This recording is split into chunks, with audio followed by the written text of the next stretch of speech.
അപ്പോ ഇതുവരെ കഴിഞ്ഞില്ല. 10 ദിവസമല്ലേ ഇനി ഹൗസ് വാങ്ങിങ്. ഈ ആഴ്ച നിങ്ങൾ തീരുമോ? കുറേ ആ മൂലയെ പൊട്ടിക്കുന്നു, ഈ മൂലയെ പൊട്ടിക്കുന്നു, പെയിൻ്റ് അടിക്കുന്നു. വല്ലതും നടക്കുമോ? എൻ്റെ ഏട്ടാ, അത് ഞാൻ കുത്തി പൊട്ടിച്ചോന്നല്ല. ആ ഫർണിച്ചർ എടുക്കാർ അലമാര കൊണ്ടുപോകുമ്പോൾ തട്ടി പൊട്ടിപ്പോയതാ. ബാക്കി ഫർണിച്ചറൊക്കെ എടുക്കാൻ വിചാരിച്ച പൈസ ഒന്നും തികയില്ല. ചേട്ടൻ ഒന്നുകൊണ്ടും പേടിക്കണ്ട. ഇപ്പം മരത്തിൻ്റെ കട്ടിലും അലമാരൊക്കെ ആരാ ഉപയോഗിക്കുന്നത്? മോഡേൺ വീടുകളൊക്കെ മോഡുലാർ ഫർണിച്ചറല്ലേ ഉപയോഗിക്കുന്നത്. മോഡുലാർ ഫർണിച്ചറോ? അതെന്താ സംഭവം?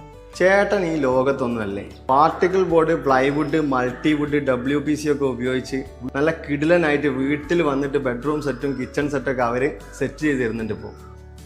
അതേതാ അങ്ങനെ ഒരു സ്ഥാപനം? ഹോം കാർട്ട് എന്നാണ് ആ സ്ഥാപനത്തിൻ്റെ പേര്. അത് കൊള്ളാലോ. ഇവരുടെ മെയിൻ ബ്രാഞ്ച് നമ്മുടെ താമരശ്ശേരിയിലാണ്. എന്നാൽ ബാക്കിയുള്ള സാധനങ്ങളൊക്കെ അവിടെ നിന്ന് തന്നെ ഉറപ്പിച്ചു. ഇത് താമരശ്ശേരി എവിടെയാണെന്ന് പറഞ്ഞാൽ? ഇത് നമ്മളെ താമരശ്ശേരി കാരാടിയാണ് വരുന്നത് ഇവരെ ഫാക്ടറി. ഇതാണ് നമ്മൾ മൈക്ക ലാമിനേറ്റ് ചെയ്യുന്ന ഹൈഡ്രോളിക് മെഷീൻ.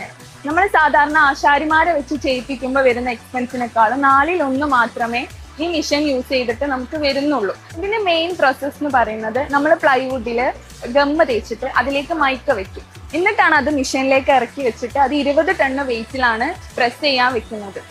നമ്മൾ മാനുവൽ ആയിട്ട് കട്ട് ചെയ്യുമ്പോൾ കിട്ടുന്നതിനേക്കാളും പെർഫെക്ഷൻ പാനൽസോ വെച്ച് കട്ട് ചെയ്യുമ്പോൾ നമുക്ക് കിട്ടുന്നുണ്ട്. എഡ്ജിങ് ഒക്കെ ഭയങ്കര സ്മൂത്ത് ആയിരിക്കും.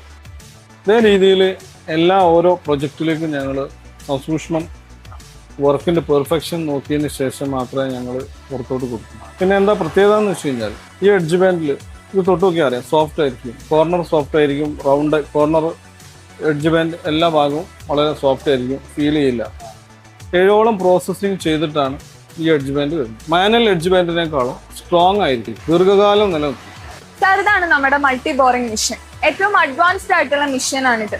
ഇതിന്റെ മെയിൻ പ്രത്യേകത എന്ന് പറയുന്നത് തന്നെ ഒരു വാർഡ്രോബ് ആയാലും ഒരു കിച്ചൺ കബോർഡ് ആയാലും നമുക്ക് ഈസി ആയിട്ട് ഒരു സ്ഥലത്ത് നിന്ന് മറ്റൊരു സ്ഥലത്തേക്ക് എടുത്തു പൊക്കാൻ സാധിക്കും. പിന്നെ നമുക്ക് ഇവിടുന്ന് മാനുഫാക്ചർ ചെയ്യുന്ന പ്രൊഡക്റ്റ് ഇതുപോലെ പീസുകളായിട്ടായിരിക്കും കിട്ടുക. അത് നമ്മൾ ഈ മെഷീൻസ് വെച്ച് ബോറിംഗ് ചെയ്തിട്ട് അതാണ് നമ്മൾ സൈറ്റിലേക്ക് ഇൻസ്റ്റാളേഷൻ ആയി കൊണ്ടുപോകുന്നത്. നമ്മുടെ സൈറ്റ് എഞ്ചിനീയേഴ്സും സാറിൻ്റെ സൈറ്റിൽ വരും. സാർ ആ അഡ്രസ്സ് ഒന്ന് തന്നാൽ മതി. അവർ വന്ന് മെഷർമെൻറ്റ് എടുത്തതിന് ശേഷം 2D 3D ഒക്കെ ഞങ്ങൾ തന്നെ വരച്ച് നമ്മൾ നിങ്ങൾക്ക് എസ്റ്റിമേറ്റ് തന്ന് എന്നിട്ട് വർക്ക് സ്റ്റാർട്ട് ചെയ്യും.